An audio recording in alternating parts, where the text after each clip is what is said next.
그리 어려운 일은 아닐 것입니다. 노년의 부부관계는 삶의 질에 큰 영향을 미치기 때문에 매우 중요합니다. 은퇴 이후의 삶을 함께 즐겁게 보내기 위해서는 부부가 함께 할 수 있는 새로운 취미 생활이나 활동을 찾아보는 것이 도움이 됩니다. 또한 바깥에서 함께 할 수 있는 소소한 일거리나 목표를 정해보는 것도 좋습니다.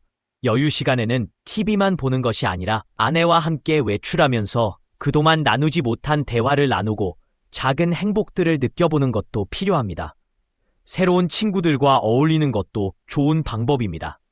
이웃 부부들과 함께 모임을 가지거나 함께 활동해보는 것도 추천드려요. 특히 은퇴라는 변화는 남성들에게만 힘든 일이 아니며 여성들에게도 매우 큰 전환점이라는 점을 잊지 말아야 합니다. 남편이 직장에서 은퇴하는 나이라면 아내 역시 많지 않습니다. 많은 사람들이 젊었을 때는 사랑으로 시작했지만 나이가 들면서 그 사랑은 점차 연민이나 정으로 변한다고 말합니다. 40대 부부는 아이들과 사회적 책임 때문에 어쩔 수 없이 함께 살고 50대 부부는 흰머리와 잔주름이 늘어나면서 서로를 가엾게 여기며 함께 있고 60대 부부는 등 돌릴 사람이 없기에 서로 필요해서 같이 지내고 70대 부부는 살아준 세월이 고마워서 함께 산다고들 합니다. 그렇다면 여러분은 지금 어떤 단계에 서 계신 걸까요? 이런 우스갯소리가 와닿는 이유는 우리 모두가 어느 정도는 그 현실을 겪거나 예감하고 있기 때문입니다. 주변의 어르신들을 보면 사랑보다는 연민과 정으로 살아가는 경우가 많다는 말을 자주 듣습니다. 그렇다면 과연 우리가 그동안 믿었던 사랑이라는 것은 무엇이었을까요? 측은지심과 정도. 결국 사랑의 한 형태일 수 있을까요? 물론 나이가 든 후에도 여전히 서로를 아끼고 사랑하는 부부들이 있습니다. 그런 모습을 보면 부럽기도 하고 어떻게 저렇게 오랫동안 사랑할 수 있을까 하는 생각이 절로 듭니다. 아마도 한 사람의 노력만으로는 불가능할 것입니다. 나이 들어 외롭고 아플 때 기댈 수 있는 사람이 바로 배우자라는 사실을 늘 기억해야 합니다. 특히 은퇴 이후의 시기는 부부 관계에서 큰 변화가 일어나는 시점입니다. 연구에 따르면 60대 이상의 은퇴자들은 수면 시간을 제외하고 하루 평균 4시간 10분을 배우자와 함께 보낸다고 합니다. 그런데 문제는 은퇴 여성 중 무려 절반가량이 그 4시간 10분조차 줄이고 싶다고 말한다는 것입니다. 혼자 있고 싶어요. 100세 인생을 함께 살아야 할 부부인데 왜 이렇게 아내들에게 남편이 천덕꾸러기처럼 느껴질까요? 이런 이야기를 하면 남성들의 반응은 대체로 3가지로 나뉩니다.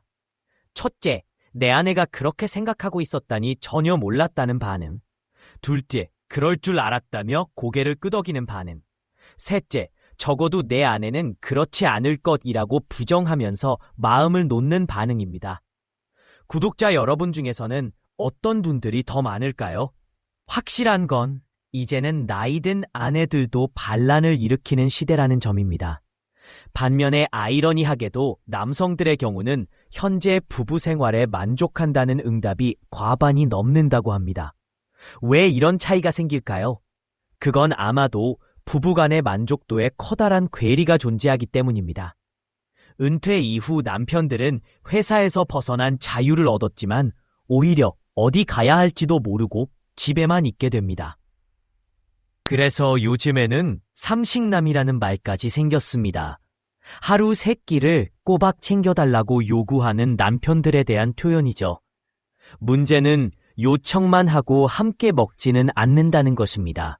오히려 조금 해주고는 나 요리 좀 잘하지 않아? 식으로 생색을 내면 아내들은 차라리 아무것도 하지 말았으면 좋겠다고 말하기도 합니다. 게다가 은퇴한 남편들은 하루 종일 유튜브나 TV만 본다고 합니다. 대화도 없고 함께 즐거운 시간을 보내지도 못하다 보니 부부라기보다는 그냥 밥을 챙겨주는 사이처럼 느껴진다는 아내들의 하소연이 많습니다. 그래서 실제 노후를 함께 즐기겠다는 기대와 현실 사이에는 큰 간극이 생기게 됩니다. 물론 남편들이 그동안 직장에서 엄청난 스트레스와 고단함을 견뎌왔다는 사실은 누구도 부정할 수 없습니다. 하지만 정작 아이들은 엄마만 고생했다고 알고 있고 아빠의 고통은 이해받기 어렵다는 섭섭함을 호소하는 아버지들도 적지 않습니다. 아이들은 어릴 때는 아빠의 고단함을 모를 수밖에 없고 성인이 되어서야 비로소 직접 경험을 통해 깨닫게 되니까요. 그래서 저는 항상 조언합니다. 여행을 떠나세요. 함께 운동을 하거나 취미 활동을 공유하세요. 하루 종일 집에서 밥만 먹지 말고 함께 의식을 차리고 직접 요리도 만들어 보라고 말합니다. 하지만 대부분은 알겠다고 말은 하면서도 피곤하다, 귀찮다는 핑계로 실천하지 못합니다. 변화를 위해선 용기가 필요합니다. 그러나 진심으로 마음을 먹으면 못할 것도 아닙니다. 평생 여가 시간을 제대로 가져본 적 없는 남성들 중에는 무슨 취미부터 어떻게 시작해야 할지 모르겠다고 토로하는 사람들도 많고 처음 해보는 거라 너무 어색하다며 포기해버리는 분들도 있습니다. 평생 직장과 일만 알아왔던 남편들이 은퇴하고 나면 할 일도 없고 만날 사람도 없기에 집안에서도 결국 눈에 띄는 존재는 셋뿐이라고 합니다. TV, 아내, 그리고 아내가 키우는 강아지요. 참으로 웃음보다는 씁쓸함이 앞서는 현실입니다. 이러한 상황 속에서 남성들의 무력감은 커지고 아내 입장에서는 옆에 있는 남편이 마치 회사의 상사처럼 느껴지기도 합니다. 남편은 오랜 세월 열심히 일해왔고 이제는 쉬어야 한다고 생각하지만 아내는 남편이 자신을 반겨주지도 않고 함께 시간을 보내려는 노력도 없다고 느낍니다. 결국 부부는 함께 성장하고 함께 변화해야 합니다. 나이가 든다고 해서 사랑이 사라져야 할 이유는 없습니다. 오히려 더 깊은 애정과 존중 속에서 노후를 함께 누릴 수 있어야 하지 않을까요? 그 첫걸음은 바로 지금, 오늘입니다. 서로를 바라보고 함께 할 수. 밤에 자다가 온몸이 가려워서 잠에서 깬 경험이 있으신가요? 목욕을 한 후에도 피부가 더 건조하고 따가운 느낌을 받은 적은 없으신가요? 욕실 안에서 갑자기 어지러움을 느껴 손잡이를 꼭 붙잡고 서 있어야 했던 순간, 혹시 기억나시나요? 우리 부모님 세대는 늘 깨끗해야 건강하다고 말씀하셨습니다.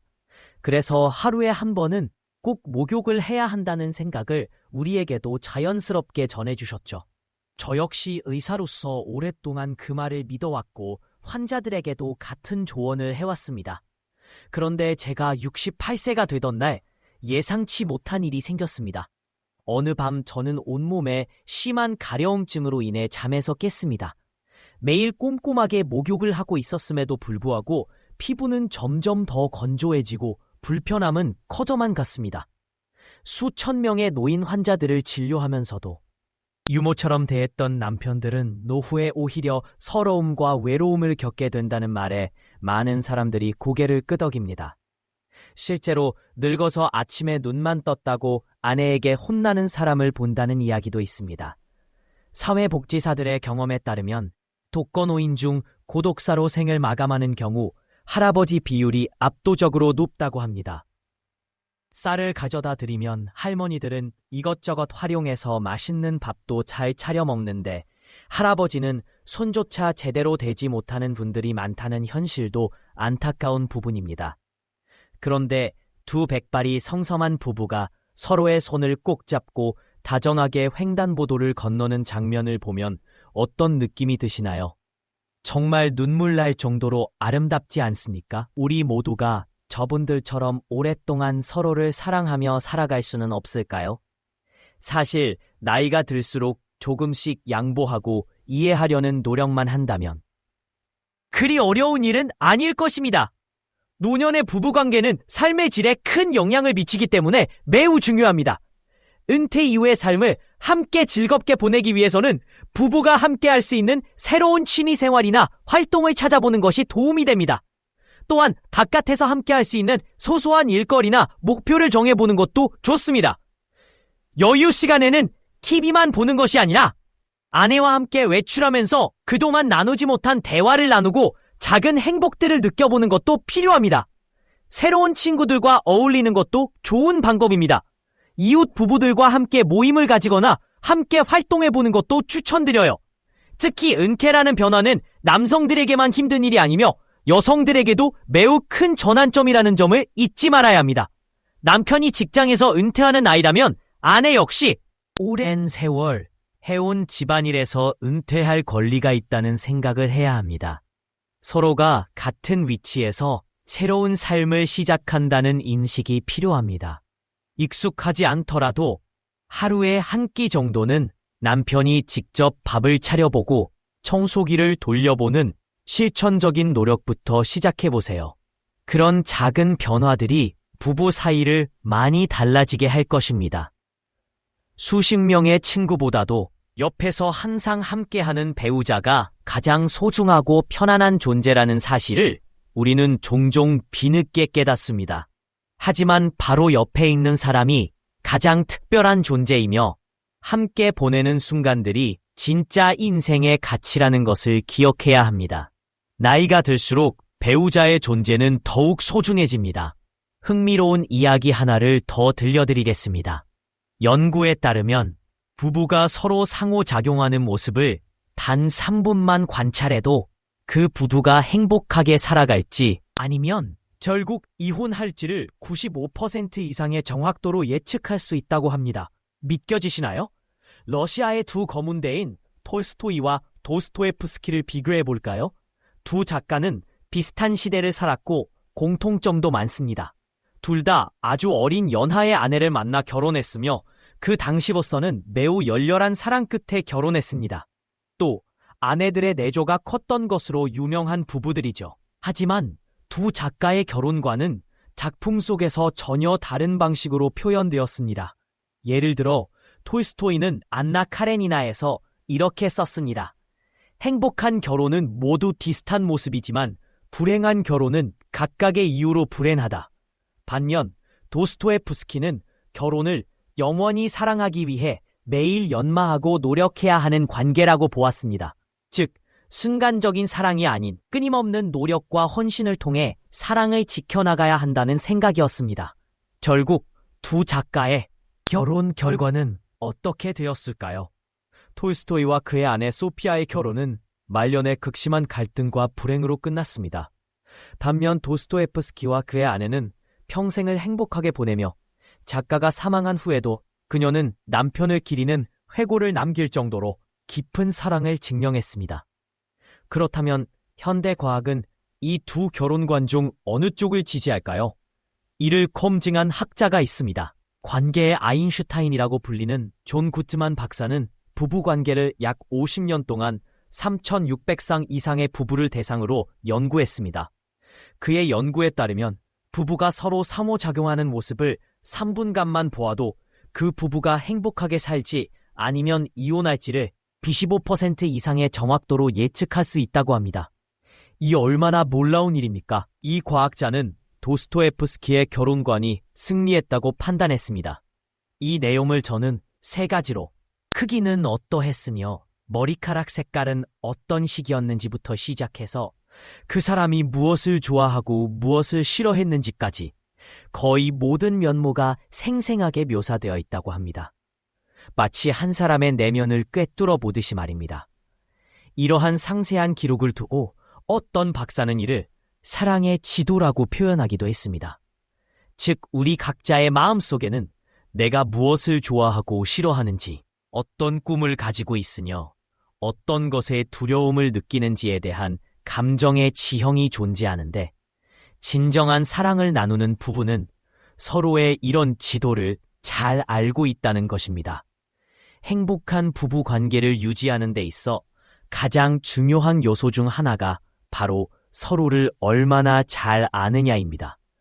실제로 행복한 부부들은 상대방에 대한 이해가 깊고 서로의 성향이나 감정, 가치관 등을 정확하게 파악하고 존중하려는 태도를, 크기는 어떠했으며 머리카락 색깔은 어떤 식이었는지부터 시작해서 그 사람이 무엇을 좋아하고 무엇을 싫어했는지까지 거의 모든 연모가 생생하게 묘사되어 있다고 합니다.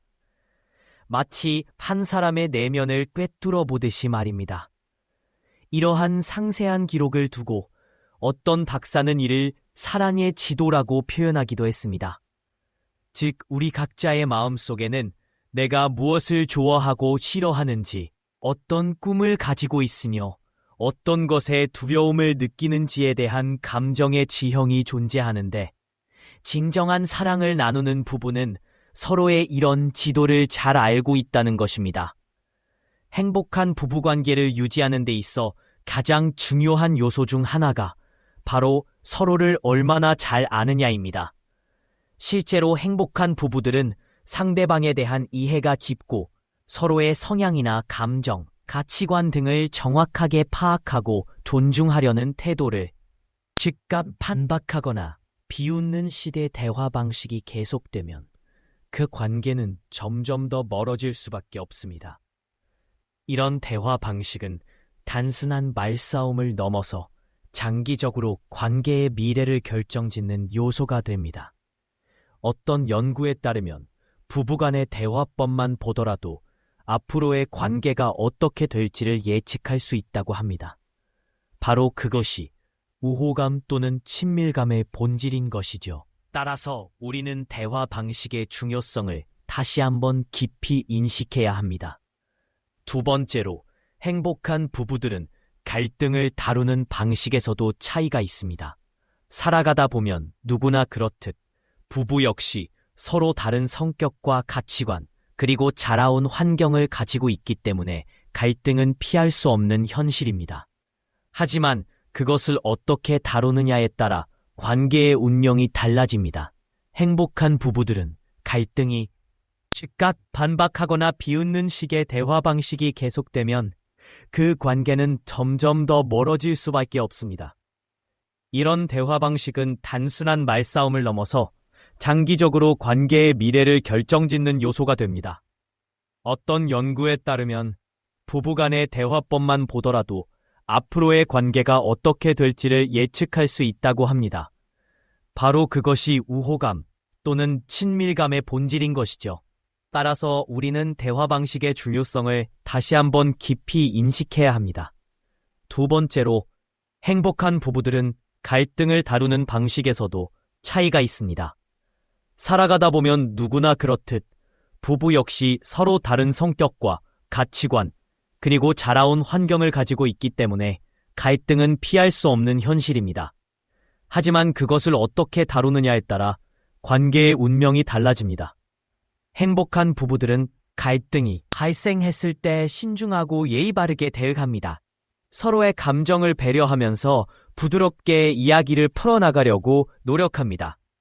그러나 불행한 부부들은 마치 전쟁터에 나선 장군처럼 격렬하게 충돌하고 감정적인 언쟁을 일삼습니다.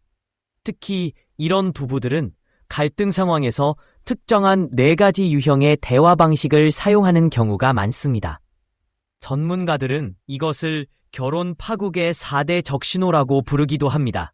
첫째, 비난, 크리티즘입니다. 예를 들어, 당신은 왜 항상 이런 식이야? 처럼 상대방 전체를 부정적으로 규정하는 말을 사용하는 것이죠. 단순한 행동에 대한 지적이 아닌 인격 자체를 문제 삼는 방식입니다. 둘째, 방어, 디펜시브니스. 내가 그런 걸 왜 내가 잘못했다고 해? 너도 그래? 와 같이 자신의 행동을 정당화하거나 책임을 전가하려는 태도입니다. 자기 변명에 급급하면서 상대의 감정을 외면하게 되죠. 셋째, 경멸입니다. 내 주제가 뭐라고 그런 소리를 해? 처럼 상대를 무시하거나 조롱하는 말투입니다. 이는 단순한 언쟁을 넘어 인간적인 존엄을 무너뜨리는 매우 위험한 태도입니다. 넷째, 담쌓기입니다. 상대와의 대화를 아예 차단하고 마치 상대가 없는 것처럼 무시하는 행태입니다. 얼굴도 보지 않고 전화를 받지 않거나 통화 도중 끊는 행위 등도 여기에 해당됩니다. 이 넷 중 가장 관계에 치명적인 영향을 미친다고 알려져 있습니다. 이러한 4가지 방식을 자주 사용하게 되면 아무리 처음에는 사랑이 깊고 정열적이었다 하더라도 결국 파국으로 이어질 가능성이 높아집니다. 그리고 그 끝나지 않는 갈등과 소원함 사이에서 많은 고통을 겪어야 합니다. 마침내 관계는 무너지고 이혼으로 종지부를 찍게 되는 것이죠. 따라서 갈등을 어떻게 관리하고 해결하느냐는 문제가 얼마나 중요한지를 합니다. 예를 들어 러시아의 대문호 도스토옙스키의 아내인 안나 스넬레비치는 남편의 인생에서 매우 중요한 역할을 했습니다. 당시 도스토옙스키는 재정적으로 매우 어려운 시기를 겪고 있었고 건강 상태 또한 좋지 않았습니다. 하지만 그녀는 남편이 작가로서의 길을 걸을 수 있도록 끝없이 헌신했으며 남편이 사망한 후에도 그의 작품이 세상에 널리 알려질 수 있도록 노력했습니다. 두 사람은 함께 살아가면서 서로의 꿈을 공유했고 그 꿈을 이루기 위해 늘 곁에서 힘이 되어 주었습니다. 반면 톨스토이의 말년은 그리 평화롭지 못했습니다. 그는 점점 종교적 신념에 깊이 빠지면서 자신의 모든 재산을 노예들에게 나누어 주고 소박한 시골 생활을 하며 살아가고 싶어 했습니다. 이는 분명히 개인적인 신념에서 비롯된 선택이었지만 현실적으로 보면 13명의 아이들을 합니다. 예를 들어 러시아의 대문호 도스토옙스키의 아내인 안나 스넬레비치는 남편의 인생에서 매우 중요한 역할을 했습니다. 당시 도스토옙스키는 재정적으로 매우 어려운 시기를 겪고 있었고 건강 상태 또한 좋지 않았습니다. 하지만 그녀는 남편이 작가로서의 길을 걸을 수 있도록 끝없이 헌신했으며 남편이 사망한 후에도 그의 작품이 세상에 널리 알려질 수 있도록 노력했습니다. 두 사람은 함께 살아가면서 서로의 꿈을 공유했고 그 꿈을 이루기 위해 늘 곁에서 힘이 되어 주었습니다. 반면 톨스토이의 말년은 그리 평화롭지 못했습니다. 그는 점점 종교적 신념에 깊이 빠지면서 자신의 모든 재산을 노예들에게 나누어 주고 소박한 시골 생활을 하며 살아가고 싶어 했습니다. 이는 분명히 개인적인 신념에서 비롯된 선택이었지만 현실적으로 보면 13명의 아이들을 길어 아침에 먼저 일어난 배우자가 아직 자고 있는 파트너의 손이나 발을 20초 정도 부드럽게 주물러 주는 것도 좋은 방법입니다. 단지 20초뿐이지만 그 작은 행동이 상대에게 큰 위로와 애정을 전할 수 있습니다. 그리고 출근하거나 외출할 때 짧은 포옹도 잊지 마세요. 서두르지 말고 한 발자국 멈춰서서 서로의 체온을 느껴보는 시간을 갖는 것이 중요합니다. 일이 끝나고 돌아왔을 때도 역시 포옹으로 반겨주는 것이 좋습니다. 둘째, 저녁 식사 후에는 여유가 있으니 아침에 늦게 일어났던 사람이 보답의 마음으로 상대의 어깨나 손, 발을 30초 정도 주물러주는 것도 추천드립니다.